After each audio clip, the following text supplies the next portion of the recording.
Gente, estou hoje em Cúcuta, na Colômbia, com o pastor José Satírio dos Santos. Estamos participando de uma conferência que celebra os 49 anos, né, do Centro Cristiano aqui. E tive o privilégio de conhecer pessoalmente o pastor Satírio numa conferência que falamos juntos no Rio de Janeiro. E posso dizer, apesar de não ter contato pessoal há tanto tempo, é um dos homens de Deus que tem colocado assim uma marca e uma inspiração profunda no meu coração e na minha vida. Quando soube que viria e poderia estar com ele, servindo na conferência, além de vir conhecer e aprender, né, coloquei no meu coração a decisão de trazer uma equipe e gravar essa conversa, né, porque, embora não vá caber tudo aqui, todas as conversas que nós tivemos nas mesas me ministraram assim profundamente. E eu sei que muitos no Brasil já conhecem o pastor Satírio, sua história, mas a gente quer fazer essa conversa alcançar o maior número possível de cristãos, em especial pastores e líderes. Então, se você for abençoado, como eu tenho certeza será, eu quero realmente pedir o que normalmente não peço aqui. Espalha para geral. Vamos abençoar o maior número possível de pessoas com toda essa bagagem, experiência que vai ser compartilhada e que glorifique e exalta a Deus. Pastor José, muito obrigado, né, por nos receber aqui com tanto carinho e ceder esse tempo no meio de uma conferência, de uma agenda tão intensa para a gente poder gravar. Algo que eu tenho dito aos pastores que normalmente procuramos ajudar de alguma forma o ministério, é que, entre outras características que poderiam ser destacadas, eu vejo 3 elementos que sempre estão presentes, né, na vida de pessoas que estão escrevendo história, marcando geração. É um senso de direcionamento, não é só do propósito, mas um propósito claramente direcionado por Deus. A disposição de obedecer em fé, e essa mesma obediência de fé e no senso do propósito os ajuda a perseverar diante de obstáculos. A gente poderia aqui incluir muita coisa, integridade, sabendo que está na vida do Senhor, uma vida de oração, né? Mas eu queria focar, porque na história do Senhor eu vejo esses 3 elementos também muito fortes, e que a gente pudesse de alguma forma resumir esse testemunho, né, de como Deus te chamou, o que vocês estão fazendo não só na Colômbia e aqui em volta, Venezuela, que é extraordinário, mas pelo mundo com essa visão missionária.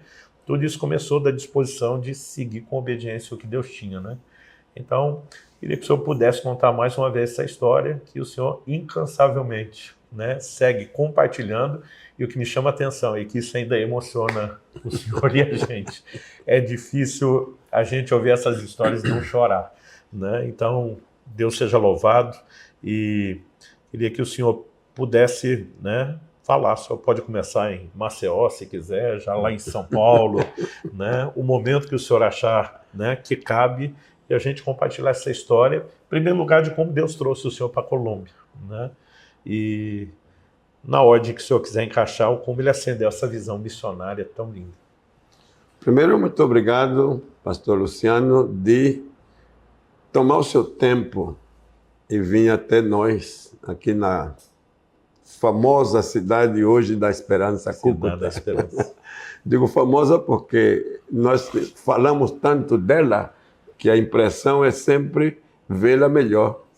E o anelo nosso de ter pessoas que sejam portador de bênção aqui, e a sua presença traz para nós esses 2 ingredientes.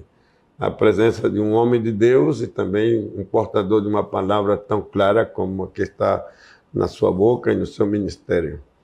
E nós anelávamos isso, e chegou.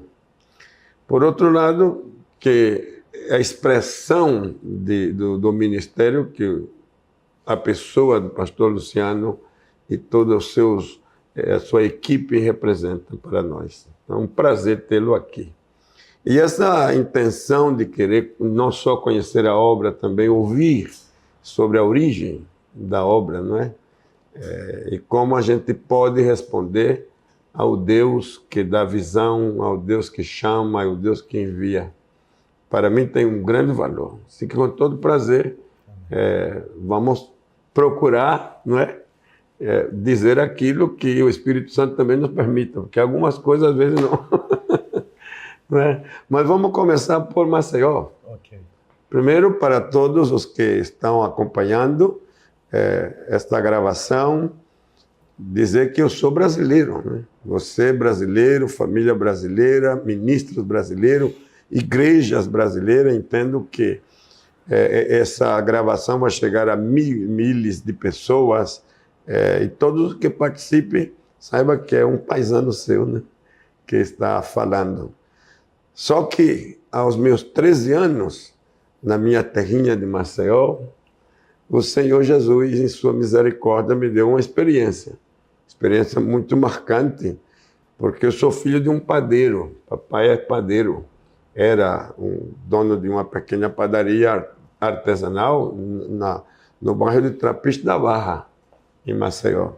Então, nesse tempo, eu era o seu ajudante, e aos 9 anos com ele, logo depois aos 10, 11, 12, 13, ajudava a entregar o pão na vizinhança que estava ali.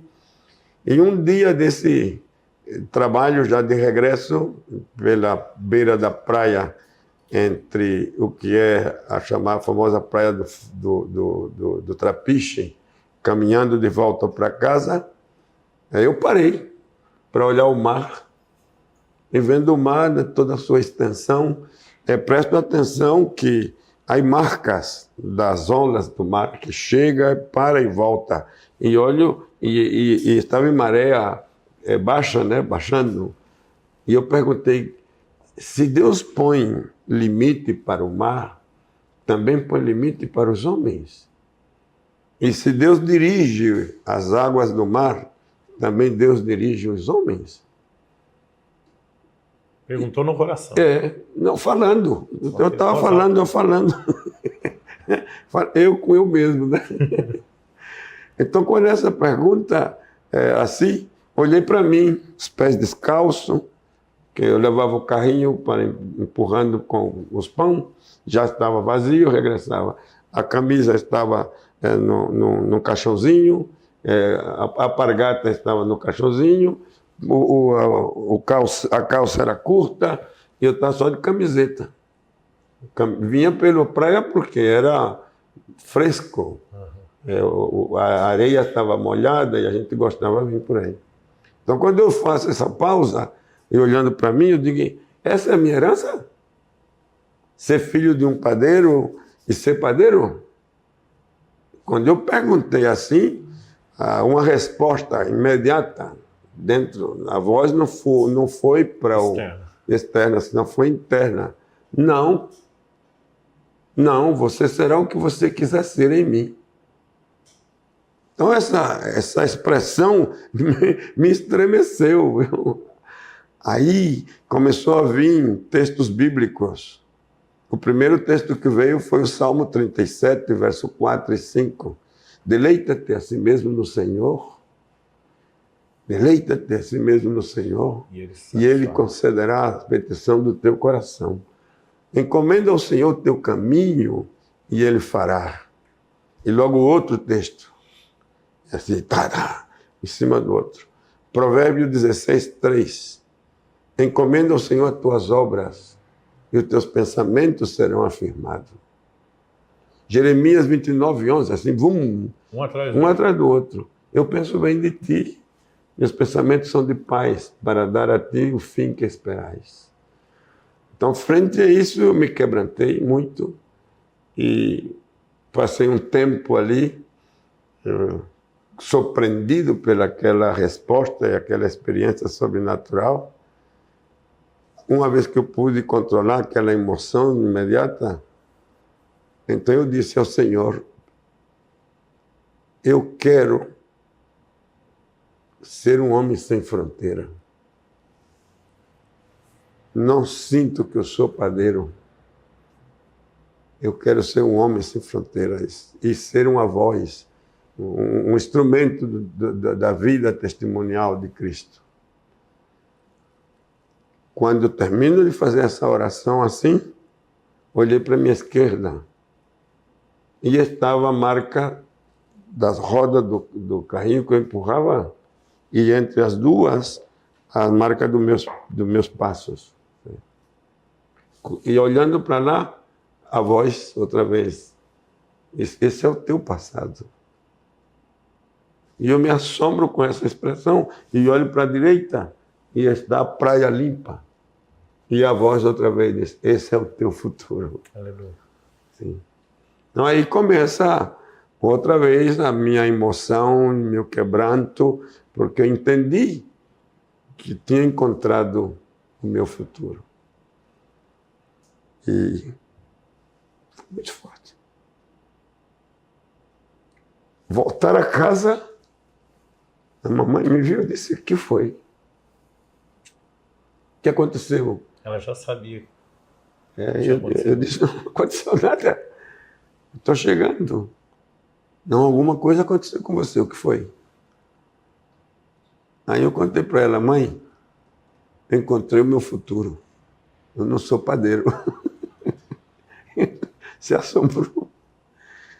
E contei toda a experiência para ela e ela me respondeu dizendo: filho, a palavra do Senhor diz assim: se a palavra do Senhor está em ti e que você esteja nele, você pedirá tudo o que quiser e ele fará. Foi a expressão da mãe. Bom, e essa experiência me comprometeu com a igreja muito mais. Tomei decisão de participar na banda da igreja. Logo, aquele movimento com a igreja e faz um trabalho aqui na rua, lá em outro. Um evangelista me chama para acompanhar ele aos 15 anos, já estava com 15 anos, e passei a acompanhar, e ele me pôs para pregar em plena praça pública, e aí nasceu o dom da palavra, né? Se despertou. Logo eu fui pastor de jovens por 7 anos, aí veio a chamada para uma igreja em Tupã, interior de São Paulo, aos 22 anos, e servindo ao Senhor, aos 28, o Senhor me surpreende com uma visão muito profunda, trazendo-me à Colômbia, mostrando-me uma cidade e dizendo que aqui era o lugar que eu faria uma grande obra, e nessa grande obra ela teria repercussão no mundo. Essa foi uma experiência maravilhosa, ano 74. Então eu fiquei impactado porque tem uma chamada diferente, uma expressão muito comprometedora para chegar na Colômbia. E relacionei algo como uma pergunta sobre missão na Colômbia, sendo que no ano 72 eu li um jornal chamado no ônibus, né? No ônibus, estado de São Paulo, e nesse dizia, uma das folhas do jornal dizia: Butão, o reino do dragão, a terra onde Deus não é conhecido. E eu tinha lido toda a história daquele país e me comprometi a orar por ele até que Deus fosse conhecido. Inclusive escrevi uma carta para o rei do Butão, né? Naturalmente não houve resposta, mas houve meu coração empenhado. Eu comprei um Atlas Mundial, comprei um Almanaque Mundial para saber tudo do Butão. Mas agora com o tema da Colômbia, então era dois assuntos, dois cenários, né? Mas entendi que o de Butão era compromisso de oração. E uma das coisas que eu falei na oração foi que eu não daria descanso a mim até ver a Butão transformado em uma nação que conhecera a Deus. Bem, então, frente a essa decisão já para a Colômbia, nós nos preparamos, quer dizer, Butão ficou simplesmente como uma parte daquela experiência, na oração e no ano 74 e etc. Mas quando chega a hora de sair da Colômbia, do Brasil para a Colômbia... Pastor, antes do senhor contar isso, o senhor podia falar um pouquinho mais dessa visão? O senhor estava numa reunião de oração. Sim. E, pelo que me lembro, de repente o senhor se viu em outro lugar que não sabia onde era, numa colina, né? Foi isso? E nessa visão, eu digo isso porque tudo que o senhor vai contar agora, eu acho que as pessoas precisam entender de onde o senhor tirou tanta determinação e fé para perseguir, porque era uma clareza de direção, né? O senhor estava numa colina e alguém falava para o senhor do que Deus faria. Era isso? O Sim. senhor pode dar esse detalhe? Ok, então vamos. Obrigado por. E a você que está aí, tenha paciência para ouvir, porque o que a gente vamos dizer agora é muito forte. Se não tiver graça espiritual, pode não crer.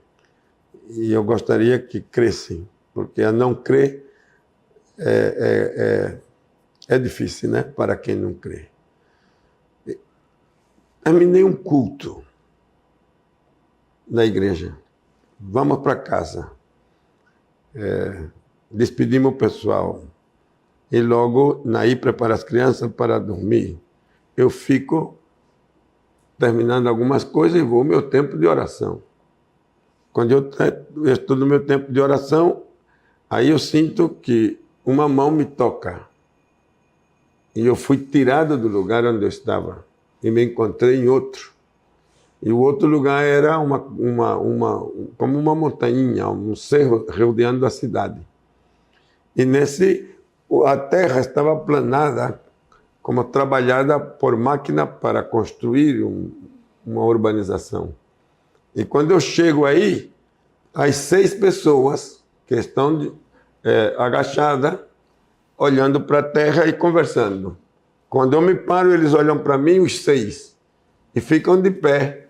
E disse, bem-vindo à Colômbia, irmão José.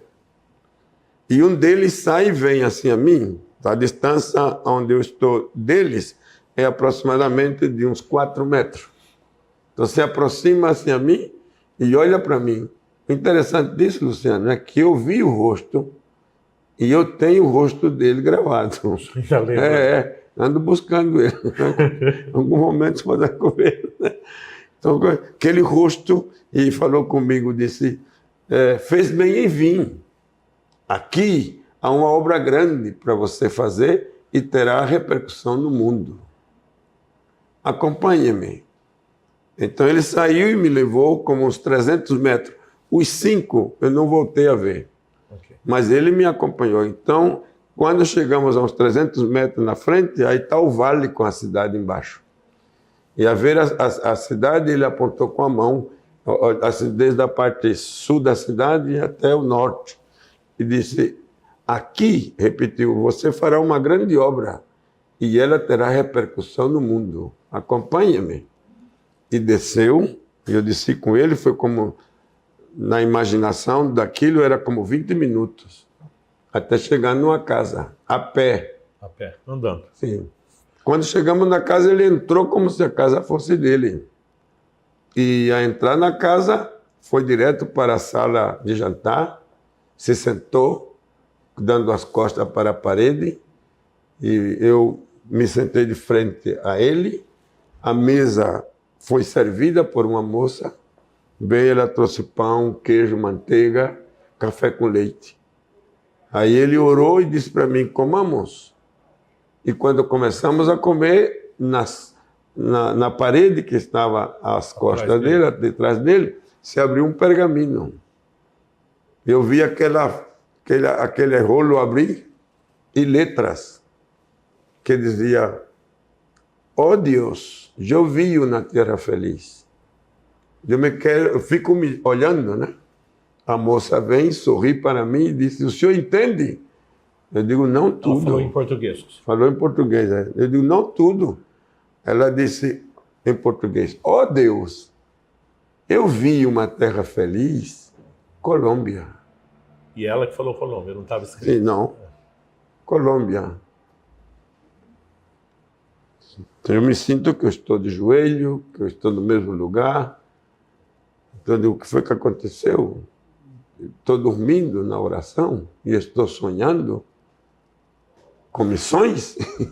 E olhei para o relógio, tinha passado 1 hora e fração de minutos. Quando eu vejo isso, eu digo, mas não é possível.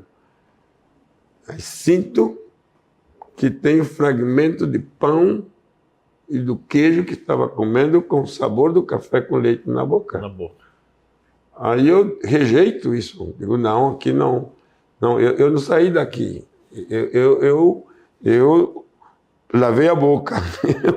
Eu me ajoelhei para orar. Eu Eu não tenho nada na boca, mas a verdade era que estavam os fragmentos do pão e os pedacinhos do queijo na boca. Então a voz no quarto: você creu no do Felipe? E essa pergunta tão forte fez que imediatamente como uma tela se abrisse na minha frente e eu via Felipe batizando o eunuco. Então eu respondo: sim, eu creio. Outra vez a voz: eu sou o mesmo. Aleluia. Ou seja, Deus está te dizendo, te levei e dá um passeio mesmo. Eu vou de Jesus Airlines. E aí eu entendi, né, que Felipe foi arrebatado da onde ele estava depois de batizar o eunuco a Gaza, ou de Gaza a Azoto. E isso me assombrou muito mais. Senhor, o que é isso? E logo chorei, me entreguei ao Senhor. Essa tarefa ela é muito grande, eu não sei nem como resolver, nem como dizer, como eu posso comunicar isso. E aí vem a luta de fazer saber a todo mundo o que quer que tenha acontecido, né? Sem parecer que está doido. Então aí vamos comprar o livro de novo, olhar o almanaque, olhar tudo que fosse possível da Colômbia, e guardei silêncio por 6 meses. Isso foi janeiro, fevereiro, março, abril, maio, junho. E fui a São Paulo para fazer uma tarefa da igreja, na parte social. Terminei de fazer, alguém me hospedou numa casa, em um lugar chamado Arthur Avim. Não sei se alguém conhece de São Paulo esse bairro. Não. Arthur Avim, me lembro como hoje. E tinha culto de oração. E a família que me hospedou me levou para o culto de oração. Quando fomos entrar, nesse tempo, as igrejas controlavam quem entrava, né? Pediram o cartão de membro, pediu tudo. Eu digo, pois eu venho de Tupã, mas não vamos para sentar na frente. Eu digo, não, eu quero aqui, deixo aqui atrás para eu orar. E fiquei lá, ele aceitou. Todo mundo estava orando de joelho. Não durou 10 minutos. Uma voz profética por uma mulher. E disse, por que demora? Quando eu já te falei, quando eu já te mostrei, o lugar que viste te está esperando. Por que demora? As provisões já estão. Isso foi direto para mim, né? Então eu digo, está falando é comigo. Entrou que nem faca quente na mão. Comigo. E terminando a oração, a profecia, e todo mundo falou em língua. E eu me levantei dali e disse para a pessoa que tinha me levado, vamos embora daqui. Vamos sair daqui, vamos para casa. E por quê? Eu digo, não, já o que precisava já está. Aí fomos na casa e contei para eles, eu digo, olha, é que eu tenho uma experiência com Deus e aqui Deus acaba de confirmar. Quero que amanheça o dia e eu voltando para Tupã, vou dizer isso para minha esposa, o que é que Deus quer. E aí cheguei em casa, contei para ela a experiência, e quando eu vou dizer a ela, ela disse, pois o Deus que falou com você também já falou comigo. Só que eu vou pedir uma coisa. E o que é? O que nós temos que fazer, façamos logo. E essa expressão, façamos logo, eu sentia que ela estava disposta. Digo, mas nós não vamos para ir para o outro lado da cidade, não, né? Estamos falando de ir para um país, é outra cultura. Eu estou pronta. O Deus que falou com você já falou comigo. E aí começa a preparação, chamo o pastor da igreja, conto para ele, o pastor presidente do campo, ele leva a preocupação para São Paulo. Nesse então, o pastor Cícero Canuto de Lima, e os dois diziam, essa é uma visão diferente, né? É diferente. Mas o país está em ditadura militar, o país está sem nenhuma liberdade para fazer mudança de dinheiro. Nós não temos condições de fazer missões assim, não. Mas se Deus chamou, ele cuida, ele envia e ele cuida. E eu disse, pastor Cícero e pastor Teodoro, chamado Teodoro Tufkaniuk, era um russo. Eu não estou pedindo nenhum recurso. Eu só estou contando a visão. E eu não quero sair daqui se não tem a bênção do ministério.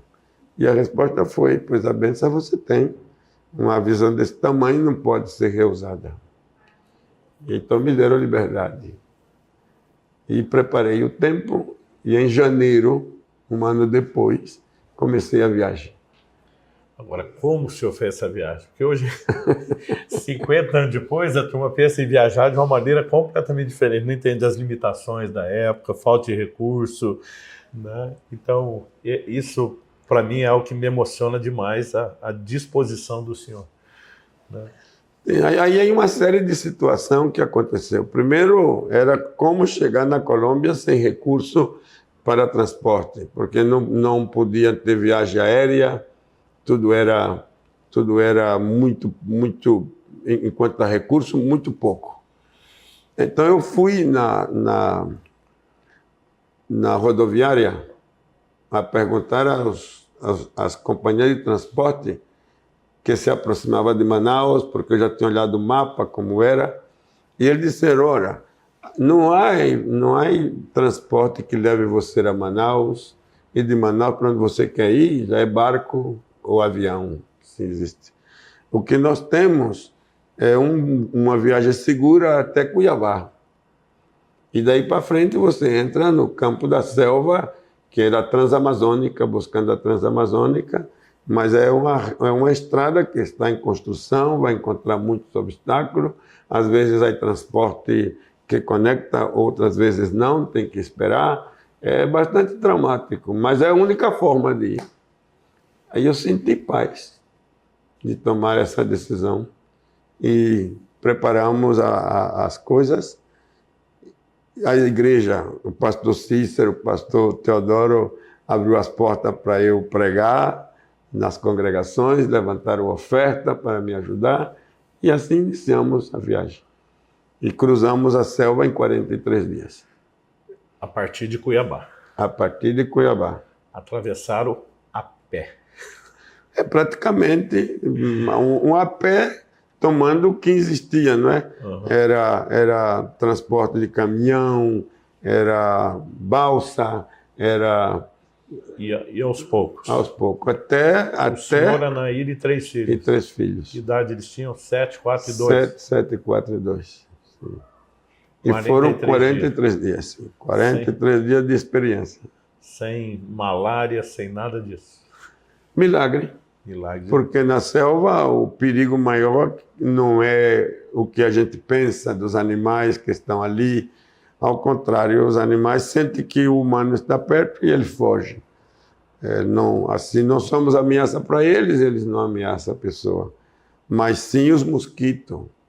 Chegamos em alguns lugares que o ambiente era bastante pesado, problema de lepra.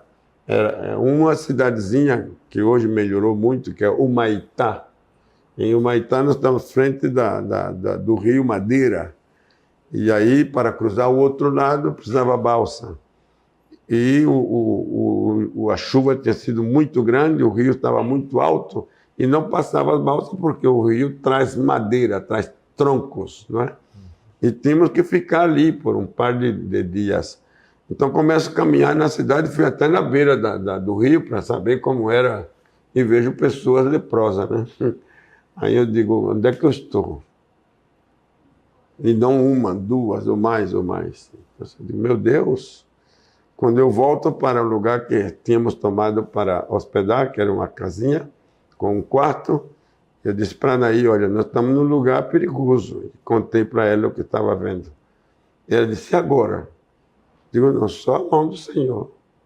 E aí eu faço um ato de fé. Pedi a ela, as crianças que se ajoelhassem, e pela primeira vez orava assim. pondo as mãos, né? Tomando a palavra que disse Santiago, o apóstolo Tiago, quem põe as mãos e a oração eficaz, ela pode muito. Então eu orei por ela dizendo, eu imunizo o corpo da Anaí contra toda doença da selva, contra toda enfermidade. E assim orei por Sulamita, por Eliseu e por Júnior. E logo pus a mão na minha cabeça também. E imunizei meu corpo contra tudo. E sobretudo a lepra, né, que estava ali. Eu tinha medo também. Ver o pessoal com a parte do corpo deformada, né? Deu muito medo. Então, essa foi as experiências que a gente viveu. E com 43 dias, o senhor chegou em Manaus. Com 43 dias, nós chegamos em Tabatinga. Sim, aos 35 dias aproximados, chegamos em Manaus. Sim. E de Manaus para frente? É outro tramo, porque já era por barco, tinha que ser por barco, já não tinha nenhuma oportunidade de que fosse por terra. E o barco não dava lugar para viajar mulher e criança, é só barcos de muita carga e homens. A palavra, a expressão foi essa. Nesses barcos não pode viajar família. Então aí eu estou perdido, né? O que eu faço agora? Aquela luta interna de, e agora? Como é que eu chego lá? Como é que eu passo? Sim? E a gente olhava o mapa, olhava tudo e era realmente impossível. Mas, nessa luta com a minha mente sobre aquilo que estamos vivendo, eu tenho um episódio aí muito bonito, que eu creio que todo crente, quando ouve isso, gosta de ouvir, é que na decepção, naquela hora da frustração, não é? O socorro está na oração. Então, outra vez, quando aí, lá no quartinho, no porão da igreja, nós orávamos.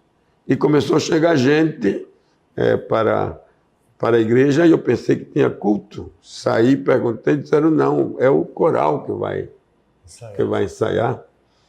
Aí, então, voltei para o quarto e disse para ela aí, não é culto não, é ensaio do coral. Ficamos ali, diante do Senhor, outro tempinho de oração, e escutamos o coral preparando para dar as notas para o grupo que ia cantar. E, de repente, o coral canta. E o coral cantou, era algo incrível.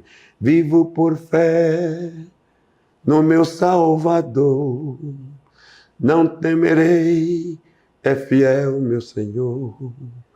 Em toda dor nunca me deixará, eu vivo por fé, Ele me guardará. Aí pronto. Aí turbinou a fé. Ela aí disse, é para nós, está cantando para nós. E foi um momento muito agradável de choro, que renovou as nossas forças, que o Senhor podia dar-nos segurança para o que estava na frente. Choramos muito, depois a família, pastor José Muniz, que era o vice-presidente da igreja, pastor Alcibiades, que era o presidente da igreja, Alcibiades Vasconcelos, um pioneiro, um homem de Deus. Aí me chamaram para jantar, e a irmã, vendo que a gente estava chorando, perguntou por quê, e a Anaí contou, e ela também chorou. Então, o ambiente foi de lágrimas, né? E logo falando línguas estranhas e profetizando que Deus vai abençoar vocês, que Deus vai levar vocês, que vocês não tenham temor, que vocês... Todo aquele ambiente pentecostal, né? Carregado de confiança em Deus.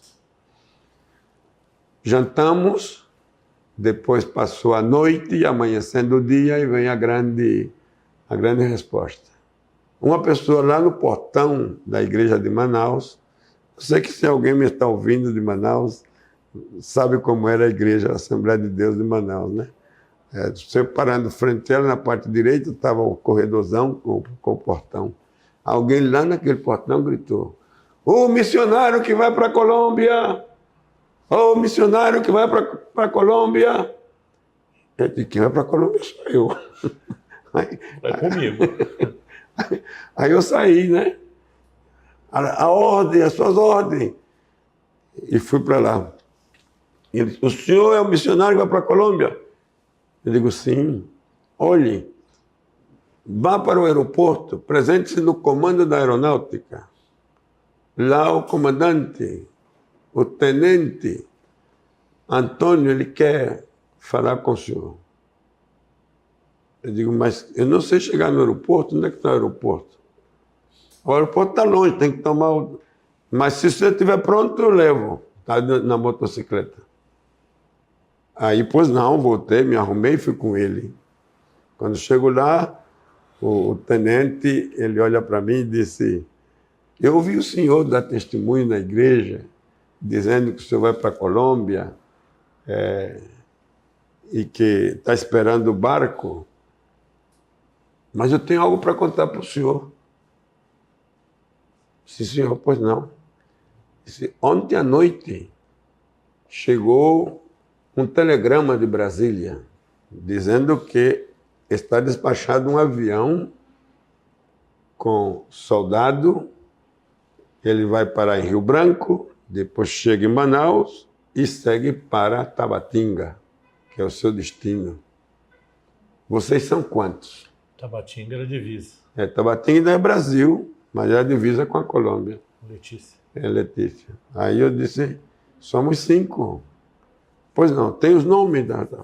E fez uma ordem, uma requisição para que a gente pudesse voar. Disse, amanhã o avião vai dormir aqui hoje e sai amanhã com destino para Tabatinga. Aí vocês vão de avião. Aí já começou a melhorar. Não tem barco, tem avião. Quer dizer que Deus provê. Mas quando chega em Tabatinga é outra surpresa. Sim.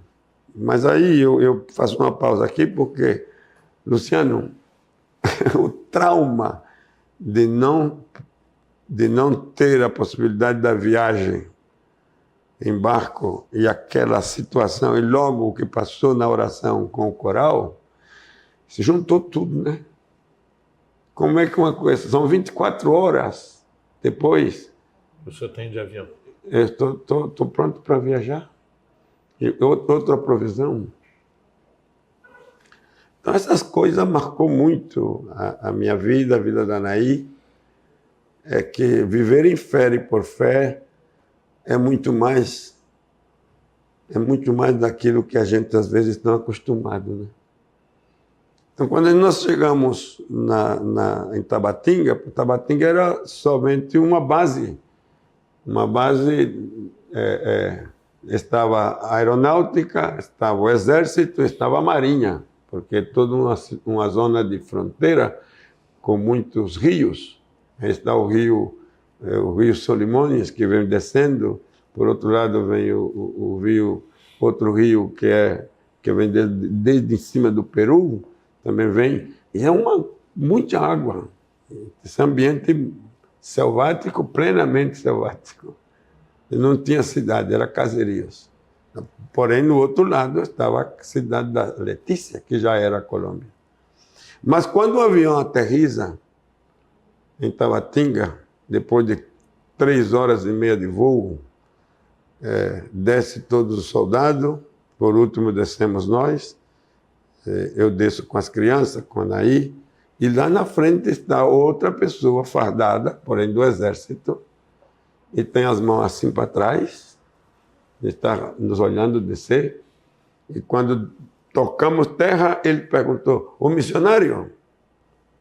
Eu digo, sim, senhor, somos missionários. Aí ele não fala mais, senão que disse para minha esposa, olhando para ela, igualzinha. E olha para as crianças, igualzinho. E olha para mim, igualzinho. Eu digo, o quê?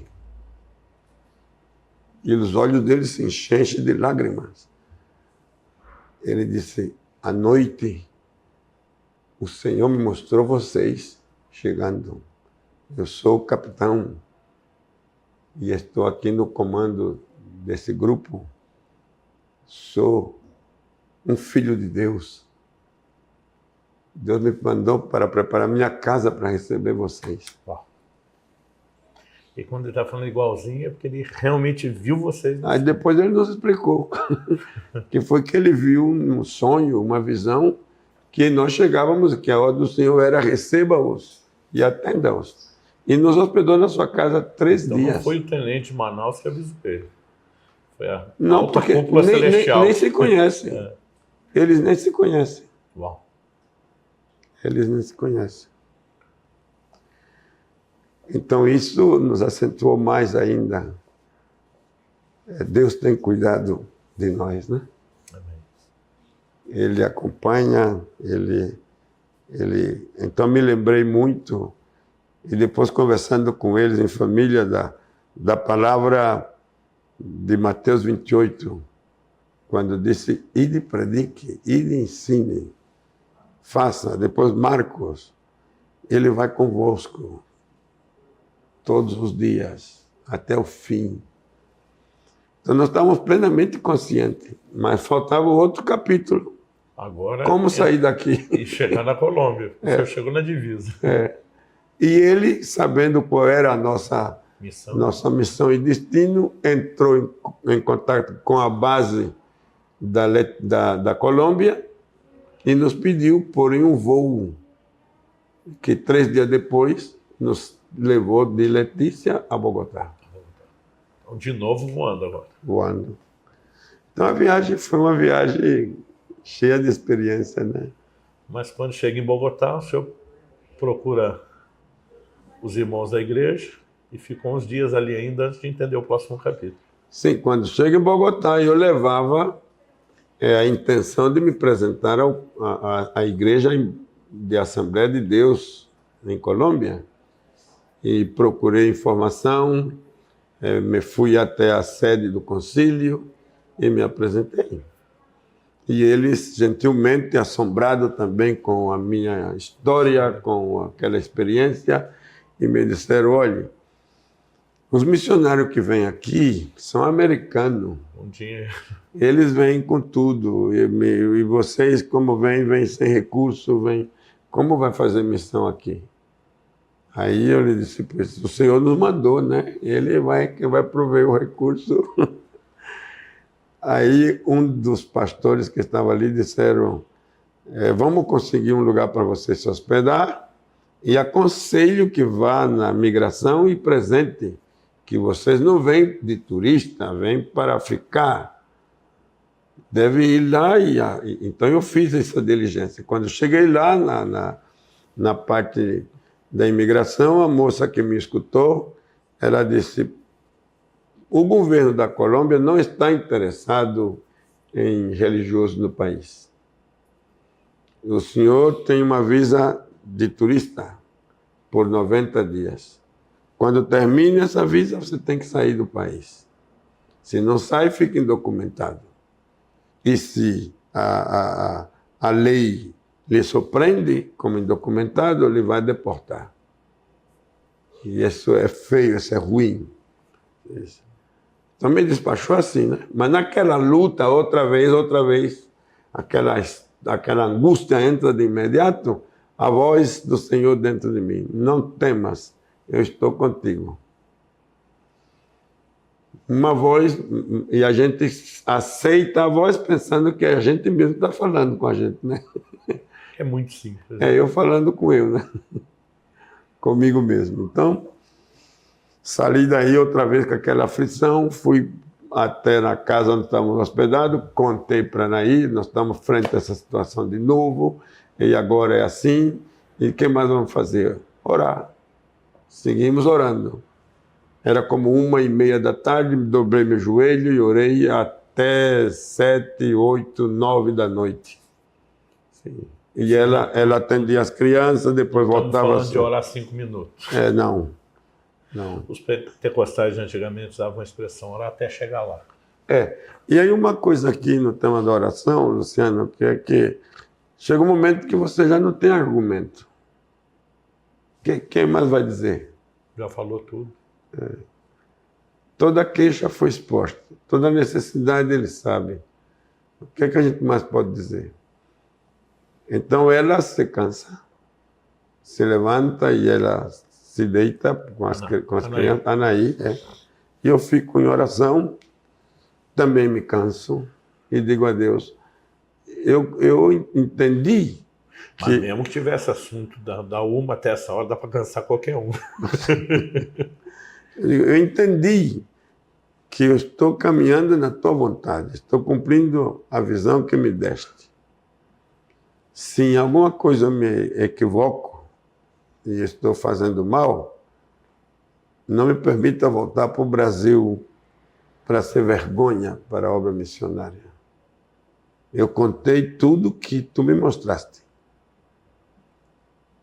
Eu não quero ser vergonha para a obra missionária. E me levantei. Fui ao banheiro, lavei o meu rosto, lavei a minha boca e voltei para o quartinho, onde estávamos 5 dormindo, e me deitei. Quando eu me deito, a porta fechada, a luz que entra pela janelinha, da luz de fora, que está entrando pela janela, aí eu sinto que a porta do quarto se abre. E eu me assombro que alguém vai entrar no quarto e olho, e há uma pessoa entrando. E a pessoa que está entrando é uma pessoa alta, que está quase chegando no dintel da porta, né? Alta. Eu quero perguntar quem é, mas não dá tempo. Ele já está na beira da cama. Imediatamente. E se agachou, e se sentou no bordo da cama e pôs a mão sobre o meu peito, olhando para mim e disse, José, não temas. Chamou pelo nome. Eu estou contigo, descanse. Quando amanheça o dia, vá para Cúcuta e ali começarás a minha obra. Agora é a primeira vez que o senhor sabe qual é o lugar da Colômbia. Sim, sim. Então, quando eu vejo, eu ouço essa voz, vejo esse rosto, a pergunta interna é quem é? Sim, mas não dá tempo, Luciano. Aí ele levanta a mão, que está no meu peito, levanta a mão e eu olho o rosto dele, quero ver o rosto dele e vejo a mão com o sinal do cravo, né? A cicatriz. Aí eu grito, Jesus! Já não tem nada aí. Aí Naí se desperta e diz, o que foi? Eu digo, Jesus. Quem? Jesus. Quem? Digo, Jesus. O Senhor está aqui e me deu o nome do lugar para onde a gente deve ir. Aí ela se incorpora, fica olhando para mim com estranheza, né? Eu acendo a luz e me levanto. Digo, Senhor, vou escrever esse nome. Para não esquecer. Cúcuta, e abri a minha maleta de onde estava o Atlas. O senhor viajava com o Atlas. O mapa.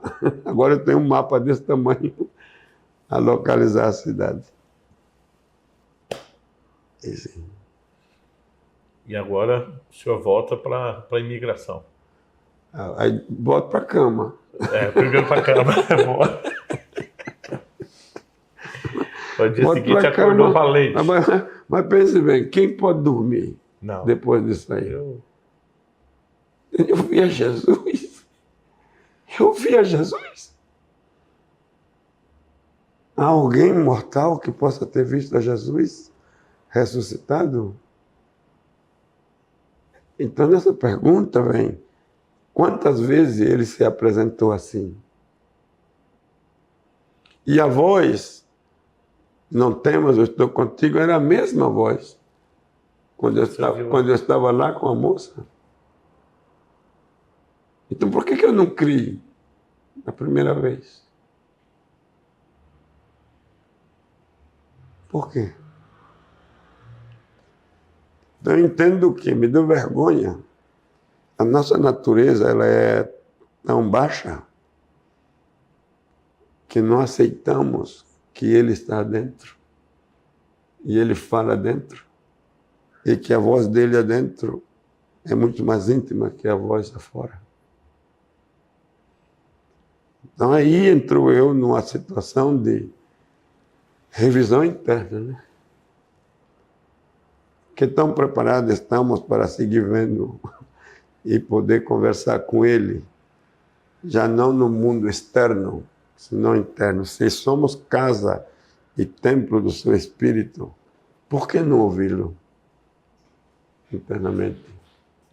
Bem, mas se a experiência está sendo vivida, eu vou agregar ela ao meu diário viver, que a uma das minhas fraquezas, que é uma das minhas debilidades, Ele não me rejeita, Ele busca a forma de comunicar-se e finalmente guiar o caminho. Eu me lembrei do Salmo 32, verso 8, quando diz: sobre ti fixarei meus olhos e te ensinarei o caminho. Sim. E ficou para mim claro que eu não estava em uma aventura qualquer. O tema era muito mais do que eu tinha imaginado até ali, já com a presença do Senhor, dessa maneira, marcava definitivamente. Então, descansei. Ao dia seguinte, quando já estou de novo com Naí, com as crianças, lhes faço conhecer todas o que tinha passado, mostrei o mapa, onde é que está Cúcuta, a distância de Bogotá para Cúcuta, para a família que estava conosco e nos ajudar a entender melhor a geografia. Fui ao concílio outra vez, dizer que eu ia para Cúcuta.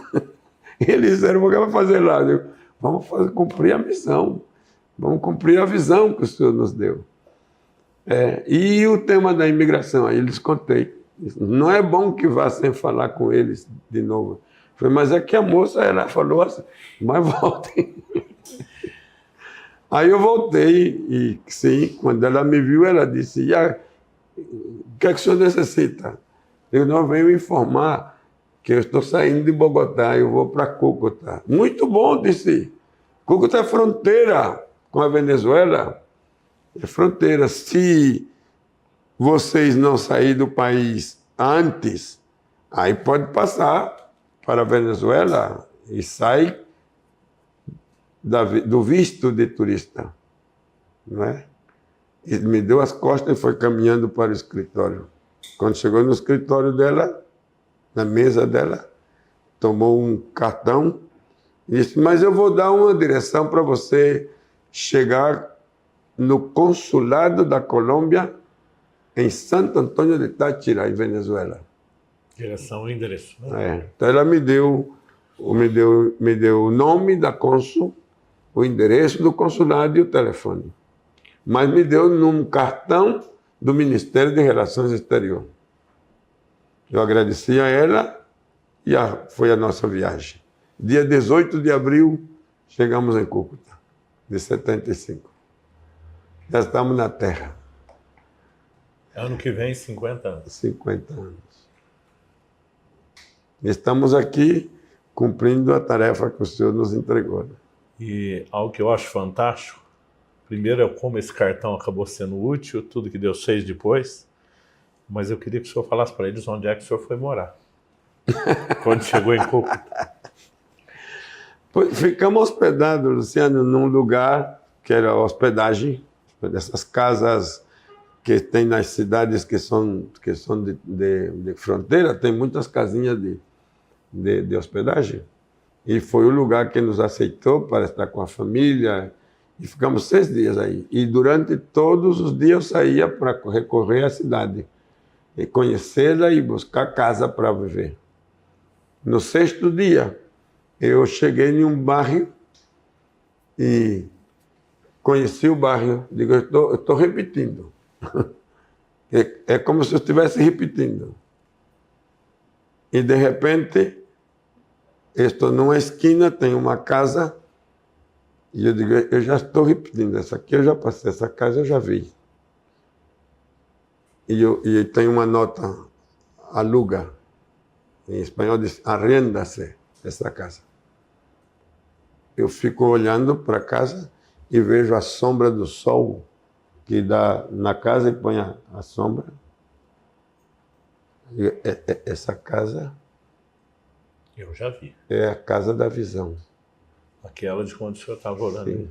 Essa é a casa da visão. Meu Deus, eu estou no lugar da visão. E me aproximo da casa com assombro, muito assombro, porque tudo era igual, só que as portas estavam fechadas e não tinha ninguém. Então eu olho para a direita e há a casa que está na outra esquina e saúdo a pessoa que está sentada lá numa mecedora é essas cadeiras de balanço, e saúdo ela e digo, senhora, boa tarde. Boa tarde. Você precisa dessa casa? Perguntou, eu digo, sim, estou buscando casa para morar. Pois é, essa casa tem mais de 1 ano que está fechada. Vem muita gente olhar a casa, mas ninguém aluga. Estava reservado. Então eu olho para ela e digo para ela, muito obrigado. É de você de onde é, pelo acento, né? Eu sou brasileiro. Oh, irmão do Pelé! Eu digo, não, tanto assim não. Sou brasileiro, estou aqui chegando na Colômbia. Por ser estrangeiro, pode ser que alugue a casa para você. Eu não sei o que foi que fizeram com essa casa, porque ninguém aluga. Claro, aí eu entendo que a casa está esperando a gente. Então eu tomo a direção, vou no lugar que indica, na fiduciária, e a pessoa me recebe, eu digo que eu quero a casa, lhe dou a informação, ele me dá um formulário para preencher, eu preencho o formulário com a informação que eu tenho, pede trabalho, não tenho, pede recomendação, não tem referência familiar, não tenho comercial, não tem. Então ele ficou olhando para mim e disse, eu digo, mas que não tenho mais, eu estou chegando. Aí ele leva isso lá para a gerência. E a pessoa toma um tempo e depois ele mesmo, o gerente, vem. E me pergunta, quando me olha, ele se assombra. Por um momento eu vejo que ele se assombra. Eu digo, por que ele está? Ele disse, o senhor está só? Eu disse, sim, estou solo. Aí se aproxima e disse, o que é que o senhor veio fazer? É brasileiro? O que veio fazer em Colômbia? O que veio fazer em Cúcuta? Aí eu contei a visão para ele. Aí depois de contar a visão para ele, ele vê que ele está impressionado, ele recolhe os papéis de novo e vai-se embora para lá. Toma 10 minutos e regressa com o papel cheio, preenchido, e disse, assine aqui. Eu sou seu fiador. E o senhor entendeu por que ele assustou e perguntou se o senhor estava sozinho? Não perguntei, mas eu entendi que ele viu que eu estava acompanhado. Ele olhava para o lado. Sim, ele perguntou, você está só? Eu disse, sim. Mas eu entendi que a palavra disse, anjo do Senhor acampa ao redor daqueles que o temem. E ele, sem te conhecer, assinou como fiador. E o senhor foi morar na casa da visão. 5 anos vivi. Aquela que o senhor tinha comido na visão. É mesmo. Na mesma sala de jantar que foi na visão, aí comemos por 5 anos. Glória a Deus. E aí nasce a igreja. Aí nasce a igreja. Que em 49 anos já plantou centenas de igrejas entre Colômbia e fora. Já batizou mais de 100 mil pessoas. Sim. O que significaria o senhor não ter perseverado na obediência? Quanto isso custaria para o reino de Deus? Sim. Eu creio que o custo para o reino de Deus é grande e para quem não obedece é pior, né? Pior ainda. Então a gente dá graças a Deus, primeiro porque nos permitiu viver esses momentos e perseverar nele, né? Nas provas, nas dificuldades, que foram muitas, muitas. Porém, uma coisa que eu entendi no Salmo 126, já no trabalho, no plano missionário, disse, aquele que leva a preciosa semente andando e chorando, voltará com alegria. Sem dúvida. Ele não pode excluir essa expressão aí. Voltará, sem dúvida, com alegria. Trazendo consigo os seus molhos. Então eu disse a Deus, quer dizer que o envio e a obediência, ela tem duas etapas. A etapa do choro e a etapa da alegria, né? Do riso. A etapa de teus molhos, teus resultados. Então eu quero ir até cruzar essa linha, né? Eu quero contar a história do outro lado. Porque sempre se conta a história do choro. Né? Mas quem conta a história da alegria? Eu quero contar a história da alegria. Luciano, e para você que está me ouvindo, hoje eu sou missionário que conta a história da alegria. Aleluia. Sim. A igreja que nasceu se transformou em plataforma missionária. Ela hoje alcançou a Ásia, a Europa. Ela alcançou a Norte América, Centro-América, Sul-América, a África. Aquela oração feita na praia, quero ser um homem sem fronteira, se fez realidade. Entendi que nós temos planos, projetos, mas Deus tem propósito.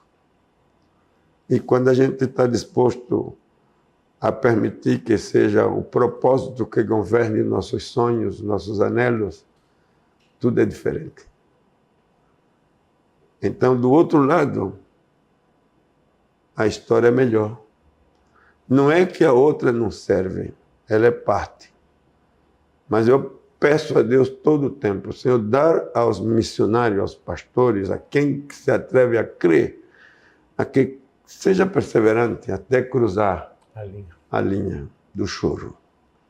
E se vamos chorar porque cruzamos, não seja por dor nem por tristeza, senão por alegria. O que me chama a atenção é que Deus nunca fala tudo de uma vez. Ele diz para Abraão, vai para uma terra que eu te mostrarei. Eu te falo, enquanto você está indo, eu vou mostrando. Né? E às vezes as pessoas não obedecem os primeiros passos porque não entenderam o desenho todo. Mas Provérbios 4,18 diz que a vereda do justo é como a luz da aurora, vai brilhando mais e mais. Eu fico pensando, se Deus te mostrasse primeiro Colômbia, em vez de incendiar seu coração com botão, talvez o senhor ficaria acomodado na Colômbia. Mas primeiro ele deixa algo enigmático do botão, que se tornaria o pivô missionário, né, da obra missionária de vocês. Depois ele trabalha a Colômbia. Mesmo Colômbia, ele não diz como o senhor vai chegar, ele vai guiando passo a passo. Né? O senhor primeiro soube que era Colômbia, mas só quando estava em Bogotá que Jesus te disse que era Cúcuta. É Cúcuta. Ele não fala essas coisas antes. Interessante, se a gente não obedece no nível de direção que a gente tem, não vem o resto.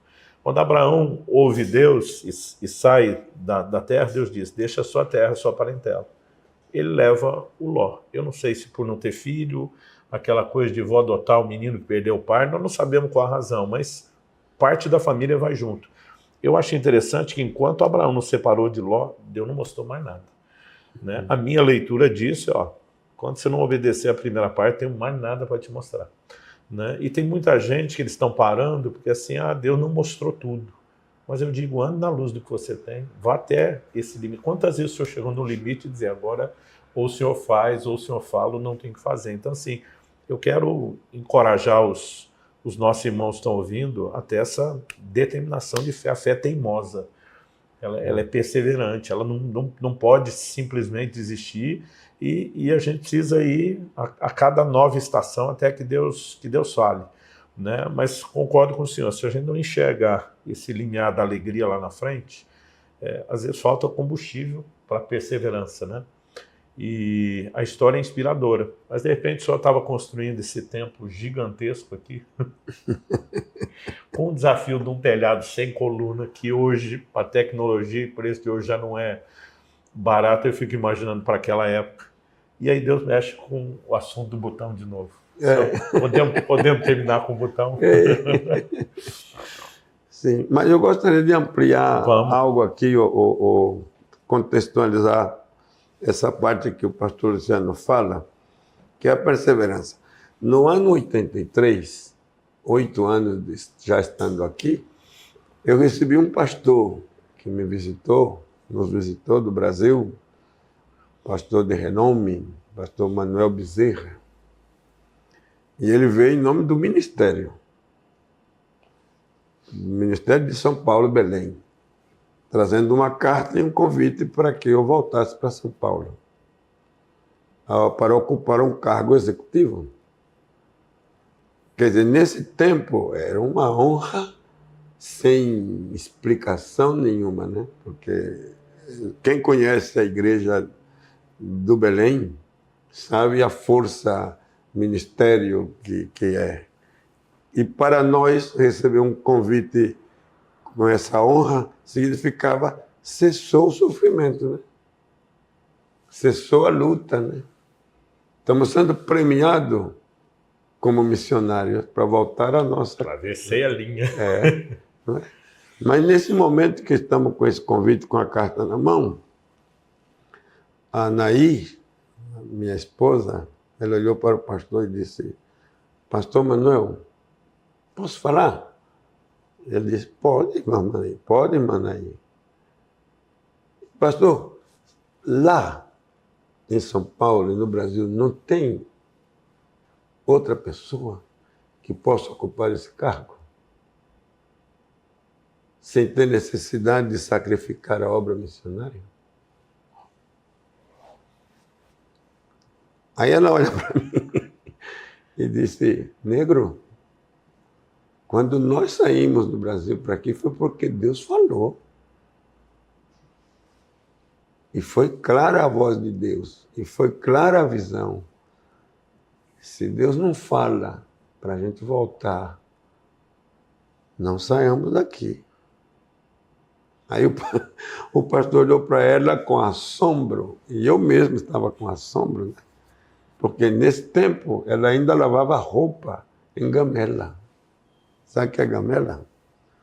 Aquela bacia que você não tem um tanque, você não tem uma... Assim, lava roupa aí.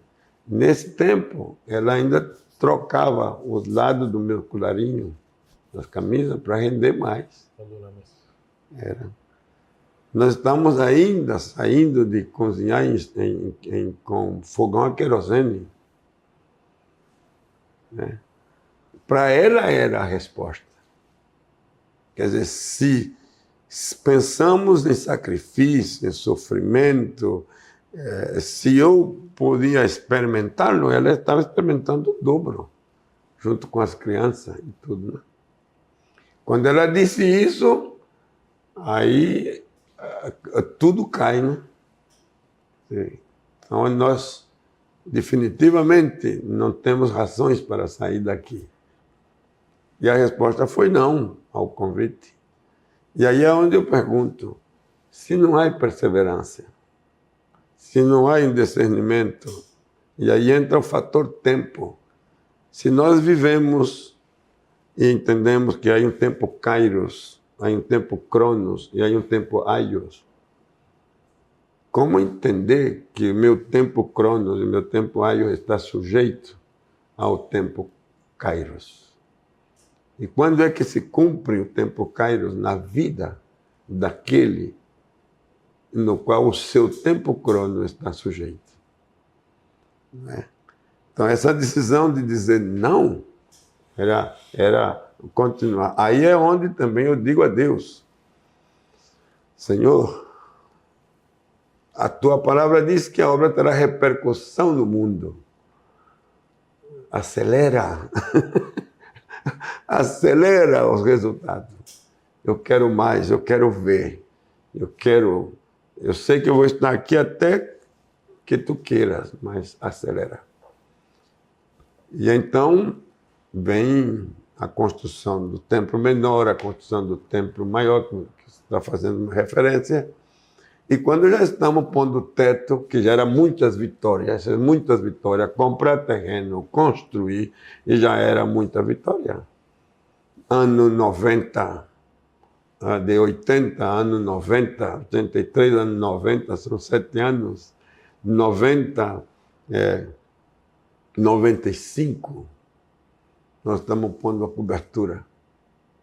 E eu estou aí debaixo, olhando. E aí a voz. Chegou a hora do botão. Hora do botão.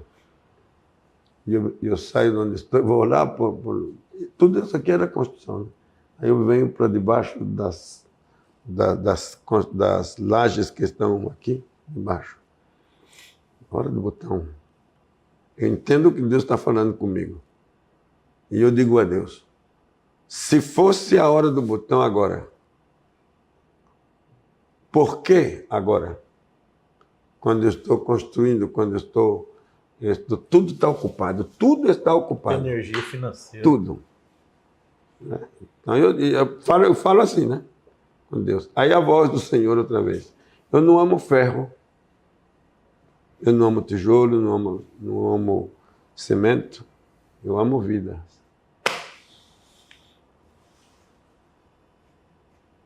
Aí eu entro no questionamento.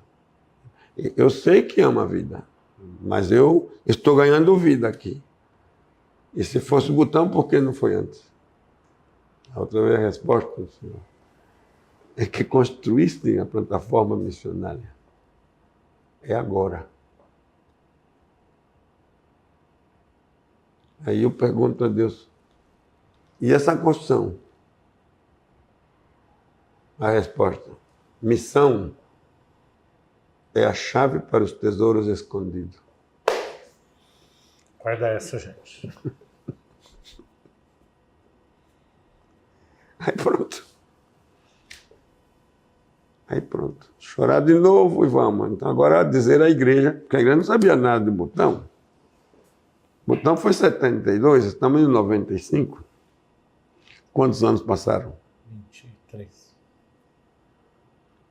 Então aí eu convoco a igreja para a ceia do Senhor. Templo aberto. Estamos pondo teto, cobertura. E digo para a igreja, olha, aí essa visão assim, quanto tudo. E eu pensei, quando eu diga tudo, o pessoal vai se assustar, não vai entender, como vai fazer, não sei. E eu digo para a igreja. E quando eu digo as coisas para a igreja, começa a se levantar o pessoal das cadeiras, dos bancos, e vão chegando para o lugar do altar, que era aberto, a pôr oferta. Houve gente que esvaziava o bolso no altar. Sem o senhor pedir? Sem pedir nada. Carteiras ficavam vazias. E aí fomos para o botão no ano 95. Mesmo ano, deixando a construção em andamento, e fomos cumprir a tarefa do botão. A terra do dragão, onde Deus não era conhecido. Hoje passaram já 27 anos, né? 95, 29 anos, vai cumprir 29 anos.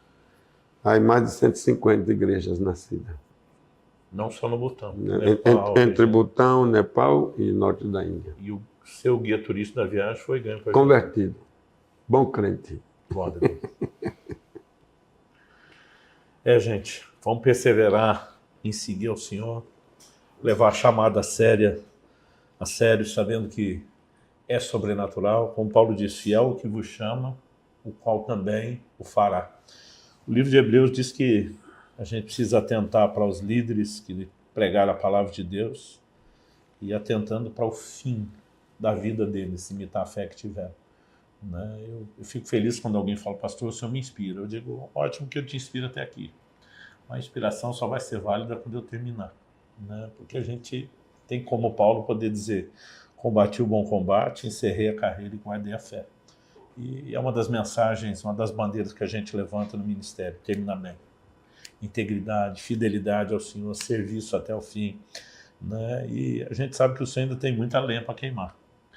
Eu lembro quando o senhor lá na Slavec mencionou que estava com 78 anos, cheio de disposição. Alguém falou, eu chego lá. O senhor respondeu de púlpito, e eu te espero.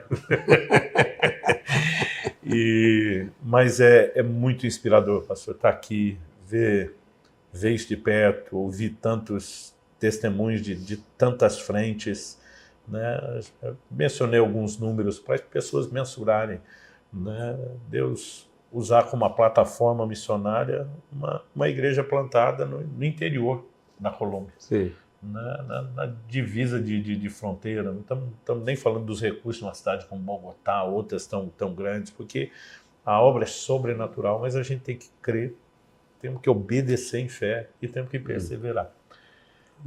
Então, agradeço o senhor testemunhar a história, quiser deixar uma última palavra final de encorajamento, não só os que já estão no ministério, mas os que já abraçaram a loucura do chamado. Amém, amém. Sim, pois, primeiro, outra vez, muito obrigado por tomar esse tempo tão maravilhoso e, sobretudo, essa gentileza expressada em honrar a gente no plano missionário, para os que estão aqui com a gente acompanhando. As missões, ela é de todos, não é só para o pastor Luciano, não é só para mim, ela é também para você, para sua casa, para sua família. Se você é pastor, se você é obreiro e tem ministério, não consuma o recurso da igreja esquecendo as missões. A gente pode ter bons tapetes, boas tecnologia, nós podemos ter templos cobertos de ouro. Sentimos bem dentro dele e creio que o povo merece, como o povo de Deus nós merecemos. Mas se isso a gente fizer em detrimento do primeiro amor, que é inverter na salvação das almas, o final não vai ser bom não, viu? Jesus chamou a atenção da igreja de Éfeso e disse para ela, tu qualifica, e foi nomeando em que qualificava. E qualificou em algo tão expressante como disse, por amor do meu nome. A gente diz, é o máximo, porque pelo amor do nome. Mas logo diz, mas tenho contra ti uma coisa. Uma só. E essa deve ter arrependimento. E disse, arrependimento rápido. E qual é a causa? É que deixaste o teu primeiro amor. E disse, se não fizer isso, eu virei a ti e vou tirar a tua luz. Vou tirar o teu candeeiro. Então, zelemos pelo que está de uso próprio, sem sacrificar o primeiro amor. O primeiro amor significa, então, que cruzando a linha do choro é aquele que vai produzir alegria, não só aqui, senão na eternidade. Para nós foi uma bênção haver entendido e estar aí, dia tras dia. E eu dou testemunho a você que fazer missões não te resta nada, não te quita nada, só aumenta. E também digo algo para os pastores e liderança. Não, mas eu não posso ir, então coopere. Igrejas, eu não tenho recurso humano para enviar. Una-se com quem tem. Hoje eu apresentava um projeto que está na África, que vamos comprar uma caminhoneta para o missionário que está lá. O lugar é péssimo em estrada e em tudo. Precisa de um veículo forte, robusto, alto, para cruzar até rios de baixo caudal. Mas custa quase $40 mil. Sim? Eu creio que Deus me vai suprir como supre sempre. E assim é uma e outra e outra e outras. Quem pode ser parte disso? Quem pode dizer, eu estou em qualquer lugar do mundo, do Brasil, e eu focalizo no plano missionário e eu também quero ser parte dele. Se você faz isso, você ganha. e não ganha pouco, ganha muito. Porque a bênção do Senhor, ela é maravilhosa. E aqui eu agradeço essa gentileza sua e do ministério. Para os que não sabem, nós recebemos da mão do pastor Luciano, essa semana, 5.000 livros de doações para as missões. Nossos pastores, nossos líderes saíram empoderados, levando cada um uma literatura maravilhosa sobre o que significa a santidade. Então, se o ministério do pastor Luciano pode fazer, o seu também. Não, mas o meu é pequenininho, pois vai crescer se você fizer. Se acessar a chave das riquezas escondidas. Glória a Deus. Glória a Deus. Pastor, muito obrigado por ter permanecido firme até aqui. Não só pelos resultados imediatos, só a eternidade vai mensurar quantos desdobramentos, né? E cada uma dessas pessoas salvas estão ganhando outras, quantos missionários...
ainda vão fazer diferença, então é um efeito cascata que só a eternidade pode mensurar, sem contar aqueles que indiretamente vão sendo inspirados a perseverar no seu próprio chamado, ainda que à distância.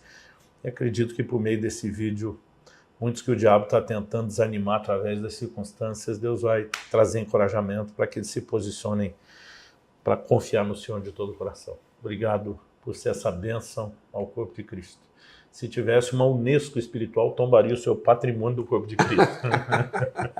Muito obrigado. E aqui dizer o seguinte, exaltar aquela tarde maravilhosa em Slavek, com o pastor Jackson Antônio, pastor nos apresentou em Londres, na Inglaterra, e também a gentileza do pastor Silas Malafaia em permitir-nos aquele momento tão familiar e tão espiritual. Viu? Muito obrigado. Me marcou profundamente. Também agradeço. A gente encerra deixando aí esse encorajamento para o seu coração. Vamos seguir firme, com fidelidade, dedicação, e por mais que uma hora a gente cruze a linha do choro para a alegria aqui, o melhor está por vir, né? É o galardão eterno. Eu lembro quando ainda era garoto, adolescente, eu li uma frase numa camiseta que a tradução seria mais ou menos assim: servir a Deus. O salário pode até não ser lá essas coisas, mas a aposentadoria é coisa de outro mundo. Haverá uma recompensa eterna e acredito que ela será ainda melhor do que qualquer alegria que a gente tenha nessa vida. Vamos com tudo, gente.